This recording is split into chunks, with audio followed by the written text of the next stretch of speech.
the course of this video series, I brought to you a lot of tales about how the Walt Disney World Resort came to be. They're individual stories that really tell parts of the tale, but I wanted to take the time to actually bring it together and tell the comprehensive story, to take those puzzle pieces, if you will, and bring them together so you see the big picture. And maybe tell the story a little bit differently so it makes a little more sense in the broader context of what was going on. Now, I will tell you that I don't believe there is a single expert out there who knows everything, and certainly I am not one either. But I have been studying this pretty extensively throughout my life, and I have a pretty good handle on what happened. And because of the stories that I've told before and some of the other research pieces I've done, I think I have a pretty good idea of how it all comes together. So while it may not be perfect, and I'm not an expert, I think I'm telling the story pretty accurately from my point of view at least. So kind of bear with me, and if anyone knows anything else and you have some other pieces to this story that I happen to be missing, please feel free to reach out. You can post below in the comments or reach out to me directly, and I'd be happy to hear your story and figure out what I am missing, because it's entirely possible. Like I said, there is no one expert anymore.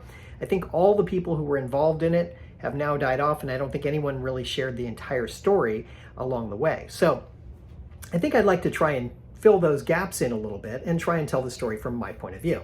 So here's the story. In the early 1960s, Disneyland had been open for 5 or so years, and Walt Disney had an idea to expand on his empire, to build something more. He wanted to have more research ongoing. He wanted to be more engaged with different companies. He wanted to do more things.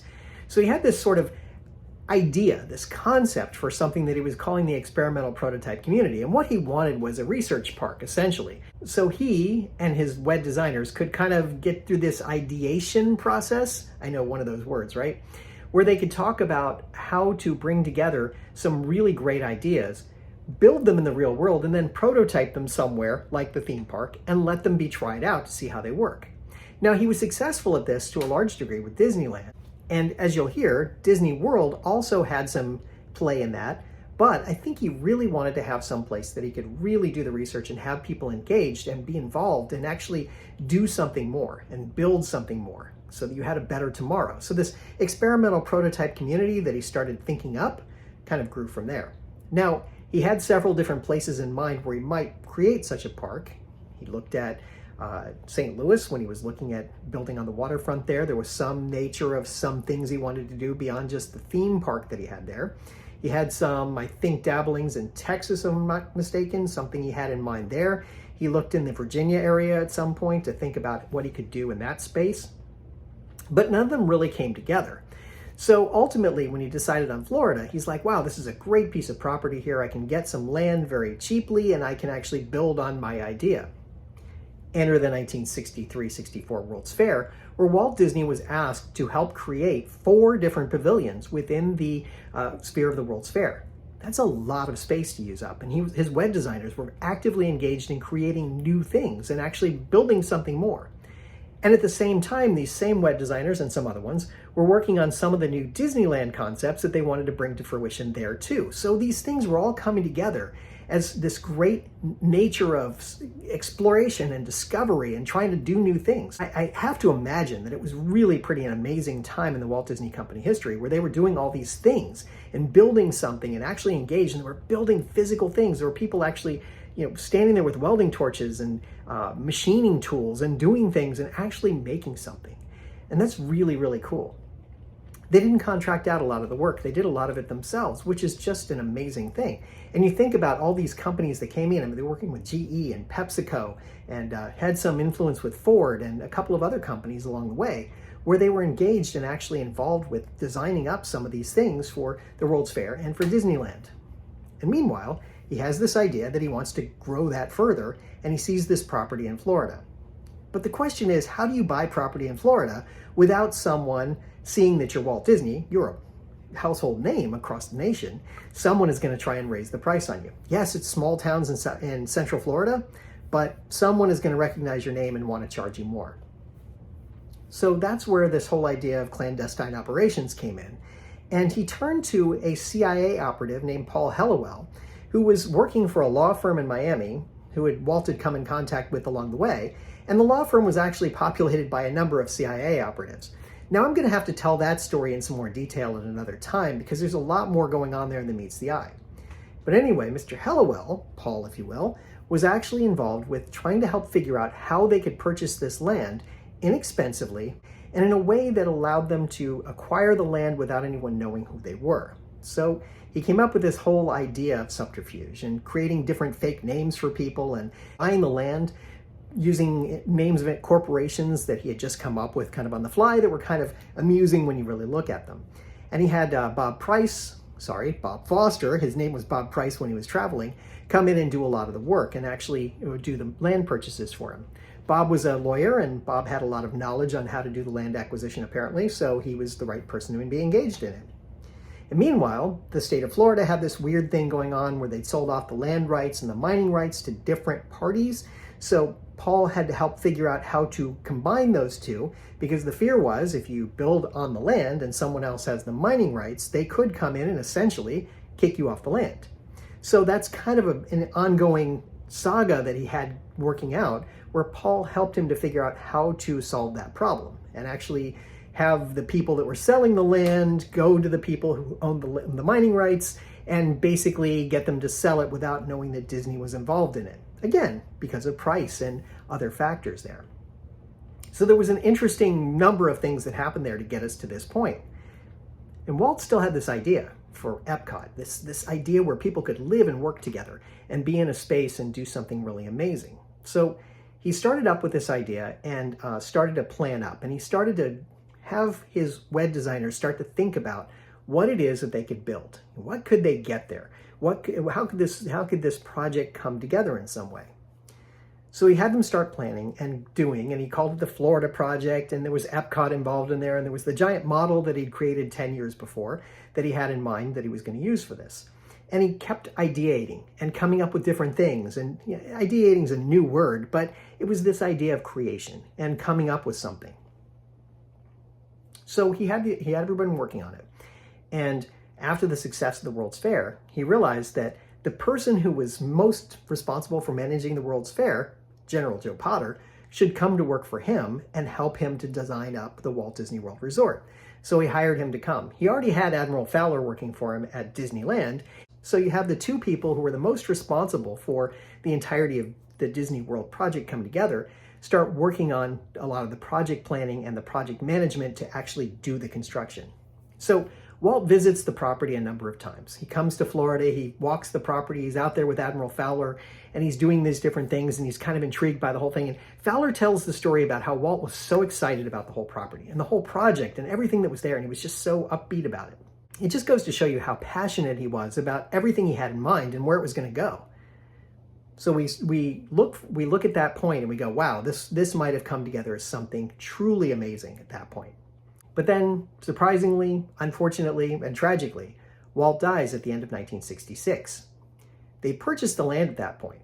Walt had gone in, and you may recall there was the video where he goes to the Cherry Plaza Hotel, and he sits down with the governor of Florida and some other people, and he gives this little talk, and the governor's very excited about Walt Disney coming to Florida, and what are you going to do here, Walt? And Walt is a little cagey and doesn't really tell him what he's going to do, because I don't think he wants to spill the beans on this whole idea for this Epcot, this idea for building something that's a research park, because that's not thrilling, it's not glamorous, it doesn't really excite anyone.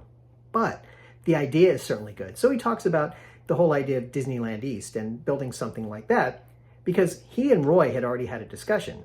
Roy, being the financial guy who really understood the financials behind it, they were a great team, those brothers, Roy and Walt. Walt had the genius ideas, and Roy was the guy who brought him back to earth and said, how are we going to pay for this? But always found a way.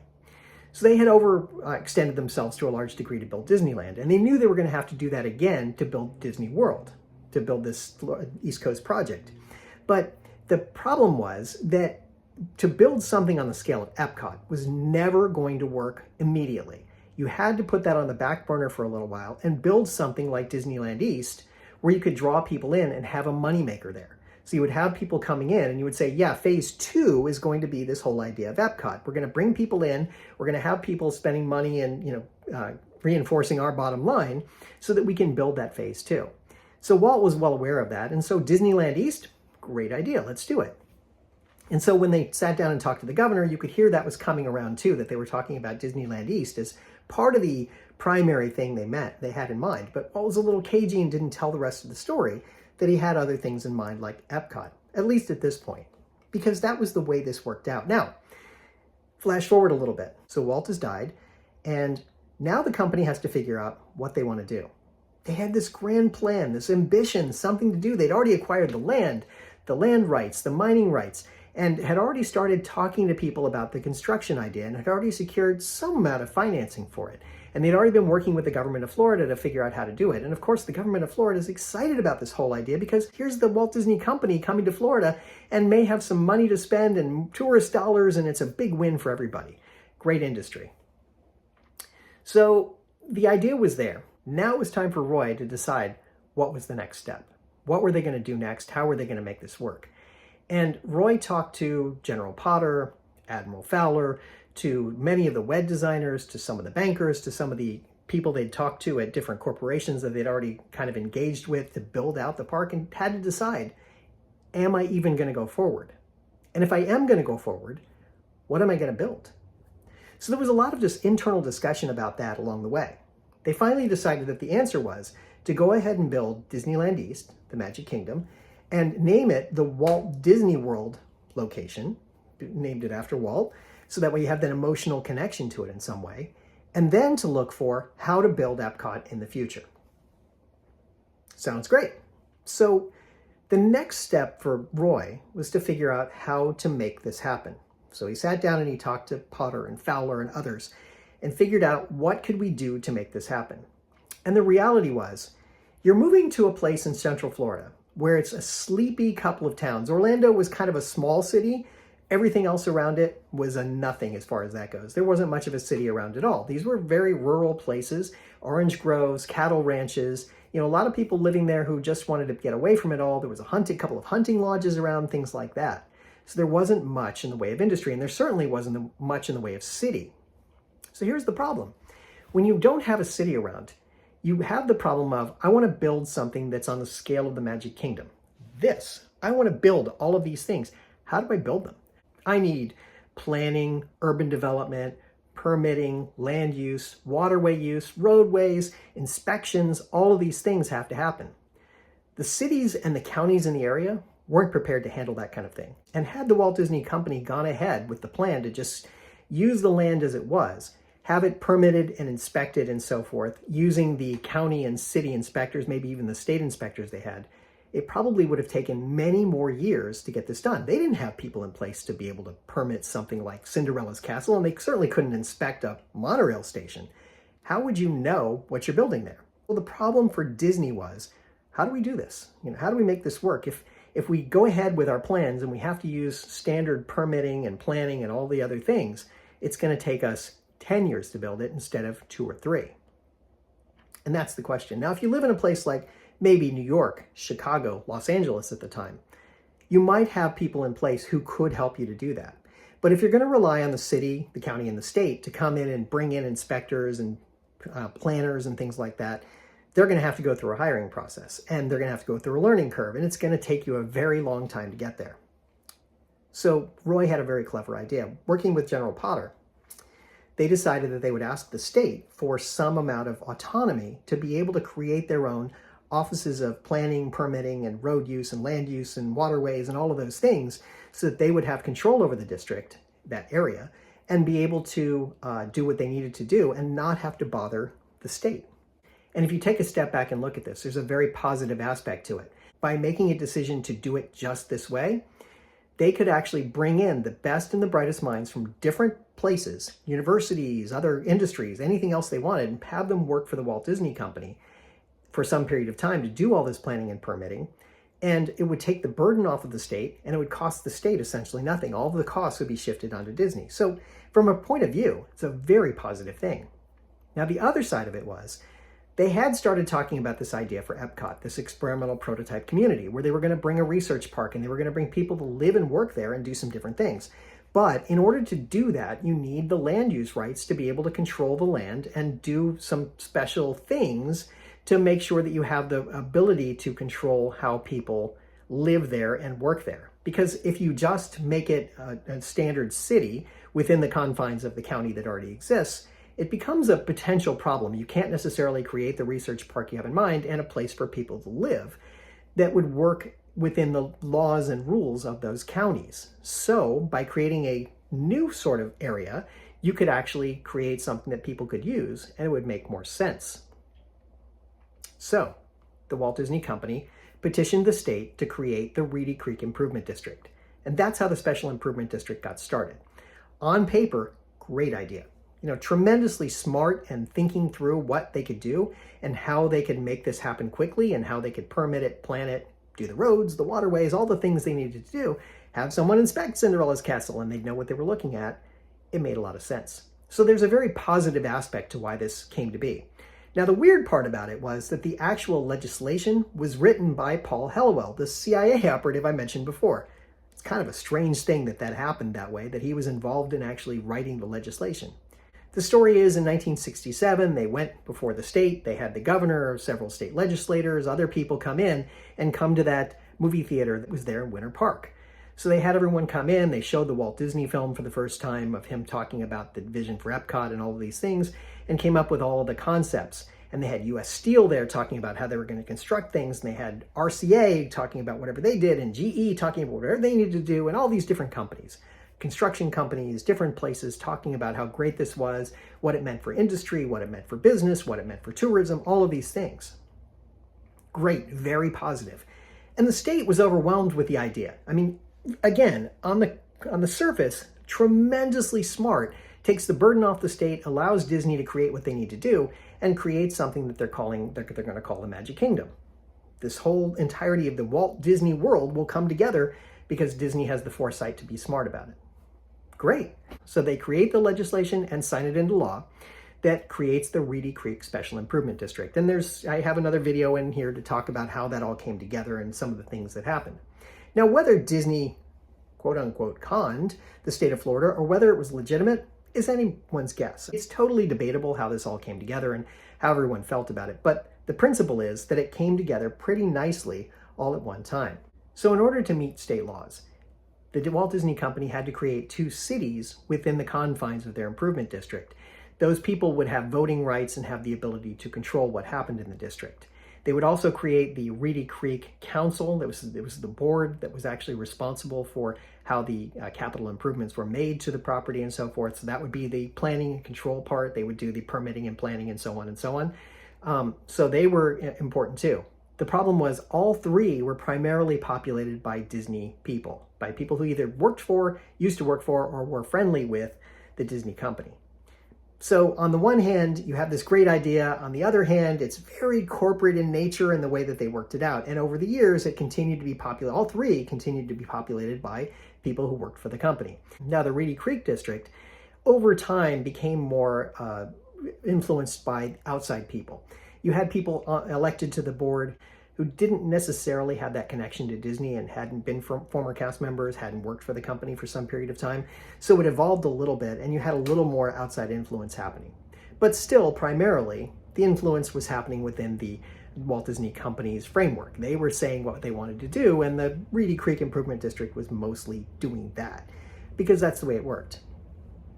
But in any event, the entirety of the Walt Disney World Resort was built in about 2 years. They were able to build the entirety of what you see, what you see here on this map. The Magic Kingdom, the Contemporary Resort, the Polynesian Resort, the monorail line, the trains, everything else that you know about the Walt Disney World Resort at that point in time was all built in that couple of years. It was truly remarkable that they were able to build it and make it work. Pretty incredible. Disney did what they needed to do to get moving. Now here's the next part to the story. Disney kept the Special Improvement District because it suited them. Once you have something, power and money, you're not going to give it up. So that was a bit of an issue. And for me, growing up, once I first heard about this whole Special Improvement District and everything Disney was doing, I felt like it was a little bit funny. There was something odd about the way it came together, and it always kind of rubbed me wrong because there's something strange about the way this happens. It doesn't feel right that the Disney company has control over an entirety of a Special Improvement District. But it worked. And they were good corporate citizens, and generally speaking, they always did the right thing by the state, and the state treated them well, so it was a good symbiotic relationship. Lots of revenue coming into the state from tourists and other things that were happening. Now, flash forward about 5 years after the Walt Disney World Resort opens. So it's about 1975 or 6, somewhere in that range. And the Walt Disney Company is still talking about Epcot as something that might happen in the future. But the state is getting antsy. The state says, we really like this idea of Epcot. We've given you this special improvement district for the reasons of permitting, which you've used to build what you needed to build. But you haven't given us any updates on what's happening with Epcot and this whole idea of the experimental prototype community. And Disney was kind of stuck. They had to decide what they wanted to do. They made a decision to go ahead with the idea of Epcot and push it forward, even though it was going to cost a ton of money and it was really going to put the company in the hole. They decided that it was in their best interest to go ahead and push that forward. Again, it was about being good citizens. They had promised this and they wanted to go forward with actually producing it. Plus, they thought they could actually maybe make it work. But without Walt's vision, without Walt's influence, and now Roy had retired from the company as well, they didn't have an ability to really bring it together. It didn't really come together as an idea. All the web designers that were there were looking at each other like, well, what is it we want to do? What is it Walt really wanted? Did he want an international showcase? Did he want a research park? Did he want some sort of idea thing where we were creating all this, showing the future of communications and things? What is it we want to do? We want to talk about nature? What is it? So nobody really had a good concept on it. So they all came up with different models and ideas, and finally they settled on the idea for what is the Epcot Center today. And they went ahead and they produced it. Now, a couple of things happened here. They're both kind of interesting. The first is that in designing up the entirety of Epcot, the whole construction plan, everything they did in terms of the buildings, the infrastructure, all of the things that they did in terms of weatherproofing and making sure that they had built good buildings became part of an Epcot building code. And they used it going forward for everything else that Disney built. And they actually documented it, they recorded it with the state and so forth. And when South Florida was looking for a way to create something that was greater, they actually adopted the Epcot building code as part of their South Florida building code. So some of the construction techniques you see, it's the southern part of the state, why they're not affected by hurricanes and other events the same way as other parts of the state is because of this building code. So Disney had an influence on the rest of the state. So there's a very positive outcome from that. The other thing that happened was that Disney figured out how to do some new construction things and came up with some new ideas that are still in use today for different companies in the way they do some construction. It's pretty remarkable the way that all came together. And the downside to it was that Disney now had created something that they said was Epcot.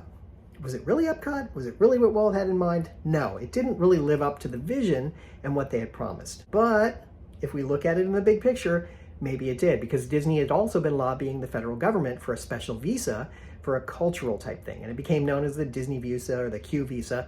And that visa was used to bring in cultural representatives to populate each of the World Showcase pavilions. And they were there and they were living on Disney property, and employees of the Disney company at that point in time for the period of time that they had the contract for. And they would be living and working there and learning something new and be part of the cultural exchange. And then you also had the college program get started somewhere in there, where you're bringing students from all around the country to come and live and work at the Walt Disney World Resort. So in a way, you created Epcot, because now you had people living and working side by side at the Walt Disney World Resort and actually populating housing that was there and working at the parks. So you really did exactly what you said you were going to do from a point of view. I find that to be kind of interesting, that Disney really did think about it and came up with something that kind of worked to a large degree as far as building on the idea of it. So essentially, the state allowed that to go forward and said, you know what, we're good. You did what you said you were going to do. You did deliver on at least part of the promise, and you're a good corporate citizen. And for the most part, with a few exceptions over the years, Disney has always been a good corporate citizen. They've done what they need to do. They've used their land use rights well. They've never really gone outside the bounds or gone to the full extent of what they had the ability to do. They just did what they thought they needed. Now, every 5 years or so, from the 1980s until recently, Disney would come under scrutiny from some government official who would say, why do you still have this special improvement district? Maybe this isn't the right thing to do. And every year, Disney would assuage those fears. They'd use their political clout, they'd do the things they needed to do. They would call the senator, the congressman, the governor, whoever they needed to talk to, and they would iron out differences and they would make things work. So every couple of years, you'd hear about it again. Maybe they shouldn't have this special improvement district. And, generally speaking, I'd agree.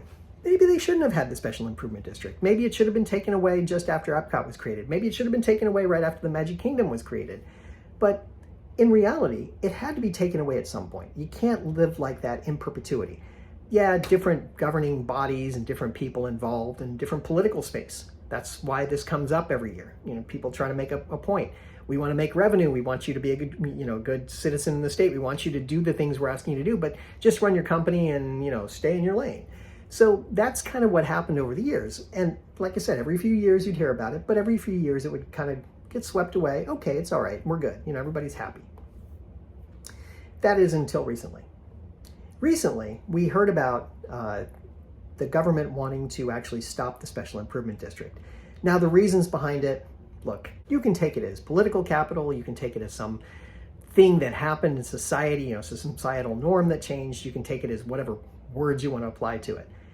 I don't know what the reason was. I have heard that the governor and the CEO at the time, Bob Chapek, had their issues and, whatever. That's their business. We got dragged into it for reasons that don't make sense. But whatever, that it is what it is. And the governor told us that he was going to remove the Special Improvement District and then announced proudly that he did through legislation.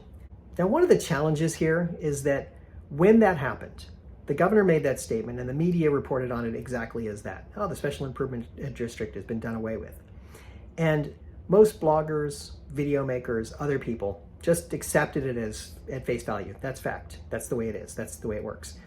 Now, as a society, we've had this conversation a couple of times about doing your own research. And what I found was that most people didn't do their own research. They didn't understand what the Special Improvement District was. They didn't know what benefit it provided along the way. And they don't know that it really wasn't taken away because no one really paid attention. They just accepted what happened at face value because the media told them that, because someone told the media and the media told us, and we just accepted it. And it's not quite accurate because taking away the Special Improvement District, removing it completely, is really not going to work. It's just, it's once you've created legislation like that and you've left it in place for more than 50 years, it's really hard to undo it and make a change with a corporation that's this big. Now, certainly, what did happen was that the people on the Reedy Creek board were replaced by appointees rather than elected officials.